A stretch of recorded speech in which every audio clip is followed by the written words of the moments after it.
बांग्लादेश एक बार फिर हिंसा की आग में झुलस रहा है। हाल ही में बांग्लादेश में चिन्मय दास की गिरफ्तारी के बाद बवाल शुरू हो गया है। बांग्लादेश में हर जगह प्रदर्शन और हिंसा से तनाव चरम सीमा पर बना हुआ है। साथ ही कहना गलत नहीं होगा कि चिन्मय दास की गिरफ्तारी के बाद बांग्लादेश और भारत के रिश्तों में तनाव बढ़ता ही जा रहा है। बांग्लादेश में अब सीधे तौर पर भारतीयों पर हिंसा बढ़ती ही जा रही है, तो वहीं दूसरी तरफ बांग्लादेश में अब तनाव इस सीमा पर पहुंच गया है कि भारतीय तिरंगे का भी घोर अपमान किया जा रहा है। दरअसल बांग्लादेश के कुछ कॉलेजों में कथित तौर पर भारतीय तिरंगे को जमीन पर पेंट करके जूतों से चलने का मामला सामने आया है। इस्कॉन के प्रतीक के साथ भी बांग्लादेश में इसी तरह की घटना हुई है। छात्रों के भारत विरोधी नारेबाजी करने की बात भी सामने आई है। तो मिल रही मीडिया रिपोर्ट्स के मुताबिक भारतीय झंडे के कथित अपमान की घटनाएं Bogura polytechnic institute, Dhaka university और नोआखाली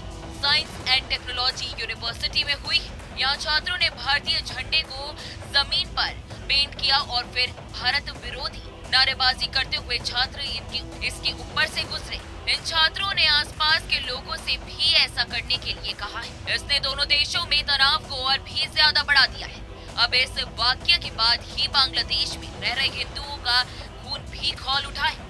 बांग्लादेश के शिक्षण संस्थानों में भारतीय तिरंगे के अपमान पर प्रोफेसर की प्रतिक्रिया भी सामने आ चुकी है। प्रोफेसर नजमुल एहसान ने इंटरव्यू के जरिए कहा कि बांग्लादेश में भारतीय तिरंगे के अपमान की बात सामने आई है। झंडे को फर्श पर पेंट किया गया था और छात्रों से उस पर चलने का आग्रह किया गया था। वहीं इस्कॉन के प्रतीक और इजरायली झंडे को भी अपमानित किया गया। हम आशावादी रहना चाहते हैं कि भारत के साथ अच्छे संबंध स्थापित होंगे और द्विपक्षीय हितों को रक्षा होगी।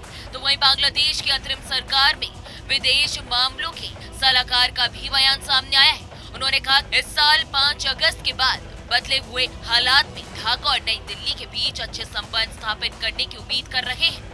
उन्होंने बांग्लादेश में अल्पसंख्यकों की सुरक्षा की भी बात कही है।